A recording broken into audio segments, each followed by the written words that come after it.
रात के अंधेरे में जब पूरा गांव गहरी नींद में था, तब पास के जंगल से अजीब सी सरसराहट सुनाई दी। लोग कहते हैं कि वहाँ एक यक्षिणी रहती है, खूबसूरत लेकिन खून की प्यासी। गांव के युवा अक्सर उसे एक अफवाह समझते थे, लेकिन बूढ़े बताते थे कि जिसने भी उस जंगल में कदम रखा वह कभी वापस नहीं आया। एक दिन राहुल और उसके दोस्त इस बात की सच्चाई जानने जंगल चले गए। घने पेड़ों के बीच एक पुराना मंदिर मिला, जहाँ एक टूटी मूर्ति रखी थी। तभी हल्की सी हंसी की गूंज उठी। एक सुंदर स्त्री लंबे काले केश राशि और चमकती आंखों के साथ उनके सामने खड़ी थी। तुम्हें डर नहीं लगता? उसने धीमी मगर डरावनी आवाज में पूछा। राहुल ने हिम्मत दिखाई और कहा, कौन हो तुम?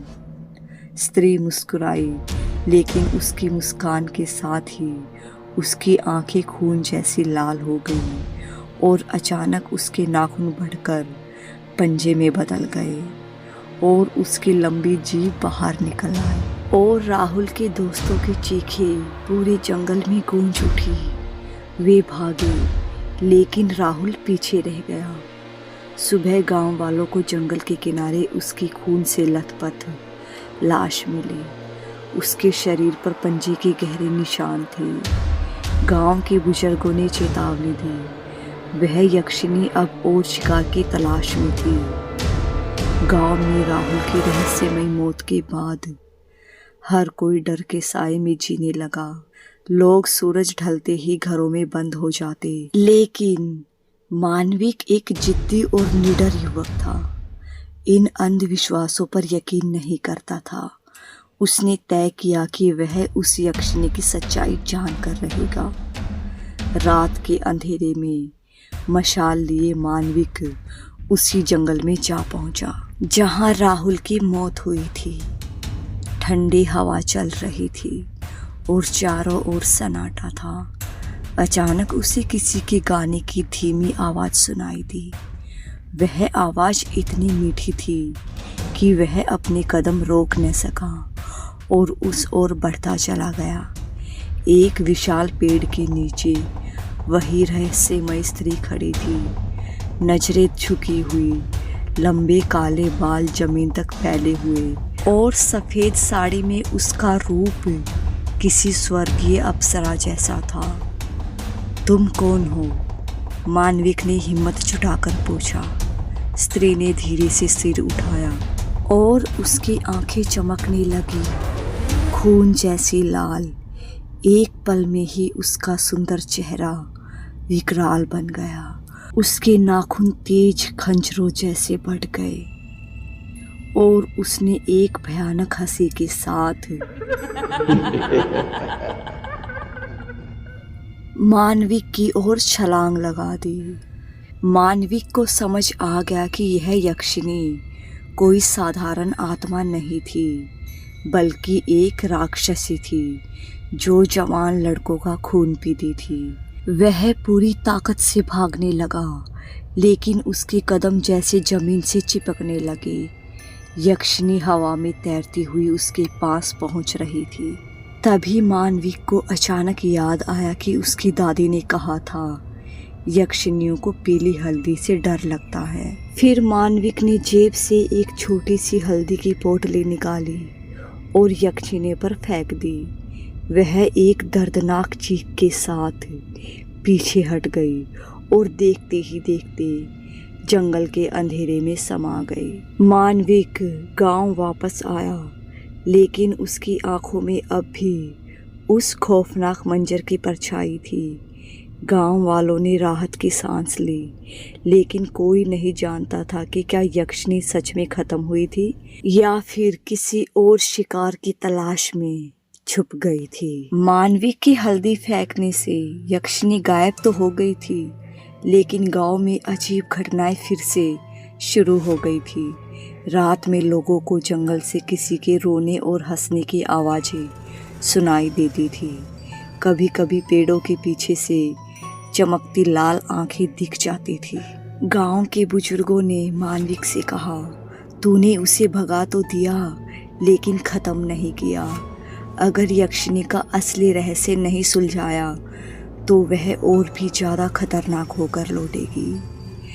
अब मानविक ने ठान लिया कि वह इस रहस्य को सुलझा कर रहेगा। उसने गांव के सबसे बुजुर्ग बाबा से पूछा तो उन्होंने एक पुरानी कहानी सुनाई। सैकड़ों साल पहले यह जंगल एक विशाल महल का हिस्सा था। वहाँ एक राजकुमारी रहती थी, अदिति। वह सुंदर थी, लेकिन उसे काला जादू सीखने का जुनून था। एक दिन उसने अमरता पाने के लिए एक तांत्रिक से संपर्क किया।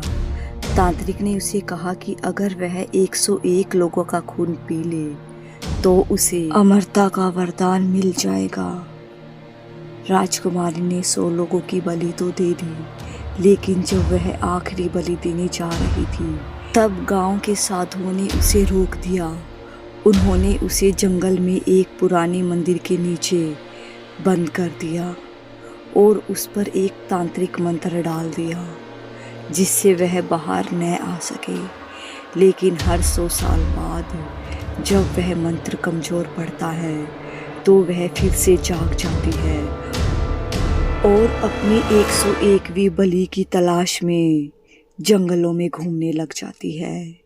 मानविक को समझ आ गया कि अब यक्षिनी जाग चुकी थी और अगर उसे रोका नहीं गया तो वह अमर हो जाएगी और पूरे गांव में तबाही मचा देगी। मानविक को अब पता लग चुका था कि यक्षिनी को हमेशा के लिए ख़त्म करने का एक ही तरीका था, उसे उसी मंदिर में वापस कैद करना जहां साधुओं ने उसे पहले बंद किया था।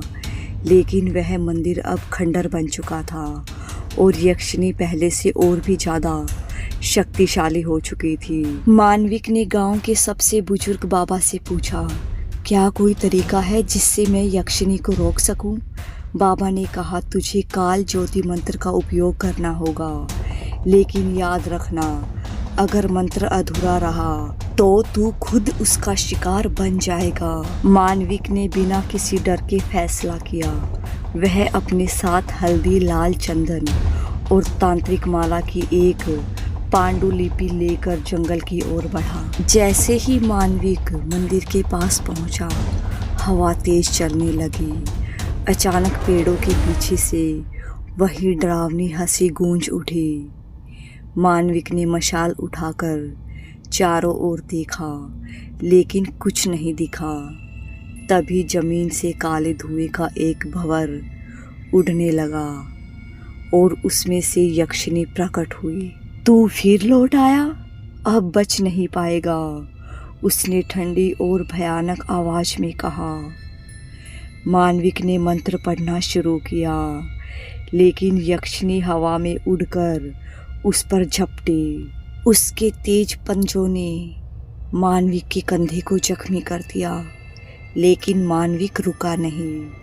उसने अपने खून से मंदिर की टूटी दीवार पर एक तांत्रिक चक्र बनाया और आखिरी मंत्र पढ़ा, ओम ह्रीम यक्षिनी मोक्षम कुरु स्वाहा। जैसे ही मंत्र पूरा हुआ, मंदिर की दीवारें अचानक चमकने लगी। यक्षिनी दर्द से चीखने लगी। उसकी काली परछाई हवा में घुलने लगी और देखते ही देखते वह जमीन में समाने लगी। मानविक घुटनों के बल गिर पड़ा। मंदिर अब पूरी तरह शांत था। गांव वालों ने मानविक को अगले दिन मंदिर के पास बेहोश पाया, लेकिन अब जंगल में कोई अजीब घटना नहीं हो रही थी। गांव में शांति लौट आई थी, लेकिन मानविक जानता था कि हर बुराई खत्म नहीं होती, कुछ बस सो जाती है। यक्षिनी का शरीर धुएं में बदलकर जमीन में समा गया। वीर की आंखों के सामने मंदिर की टूटी दीवारें एक पल के लिए चमक उठी और फिर सब कुछ शांत हो गया। गांव वालों ने मानविक को अगले दिन मंदिर के पास बेहोश पाया। उसका शरीर ठंडा था, लेकिन वह जिंदा था। जब वह होश में आया तो उसकी आंखों में एक अलग ही चमक थी। सब खत्म हो गया। एक गांव वाले ने डरते हुए पूछा। मानविक ने धीरे से सिर हिलाया। हाँ, लेकिन वह पूरी तरह मरी नहीं है, वह बस कैद हो गई है हमेशा के लिए। गांव वालों ने मंदिर के चारों ओर एक नया सुरक्षा चक्र बनाया और हर साल वहां पूजा करने लगे ताकि यक्षिणी फिर से न जाग सके। दोस्तों, कहानी कैसी लगी कमेंट करके ज़रूर बताइएगा। कहानी अगर आपको थोड़ी सी भी पसंद आई हो तो चैनल को सब्सक्राइब, वीडियो को लाइक शेयर ज़रूर कर दीजिएगा और कमेंट में अपना नाम और अपनी जगह का नाम लिखिएगा।